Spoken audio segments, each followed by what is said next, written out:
নমস্কার বন্ধুরা, দিয়াপাল 26 চ্যানেলে সবাইকে স্বাগতম। আজকে আমি বাড়িতেই বানিয়ে দেখাবো আপনাদের রেস্টুরেন্ট স্টাইলের চাউমিন বানানোর জন্য প্রথমে একটা কড়াইতে কিছুটা পরিমাণ জল নিয়ে নিতে হবে।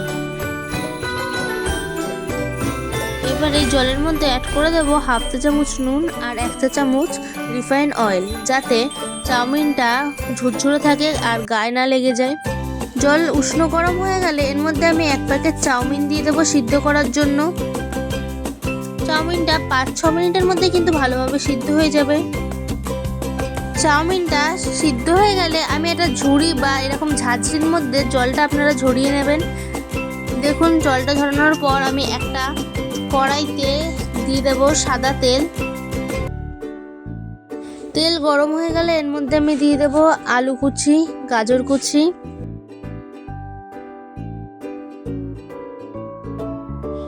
ছোট ছোট করে কেটে নেওয়া বিনস,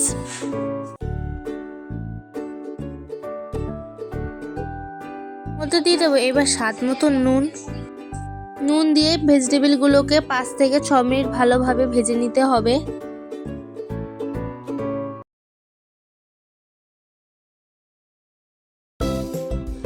সবজিগুলো হালকা ভাজা হয়ে গেলে এর মধ্যে দিয়ে দেব বাঁধাকপি কুচি, দিয়ে আবার একটুখানি নাড়ি চাড়িয়ে নেব।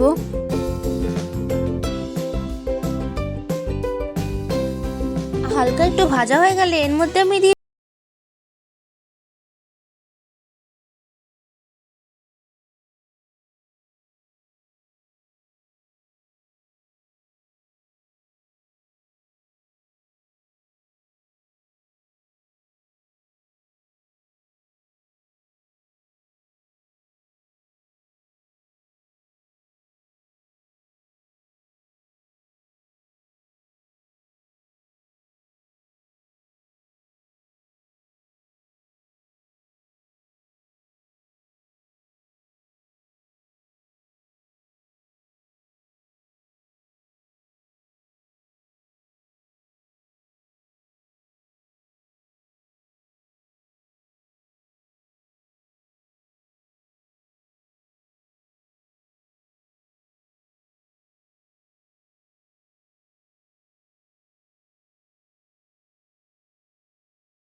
ভিডিওতে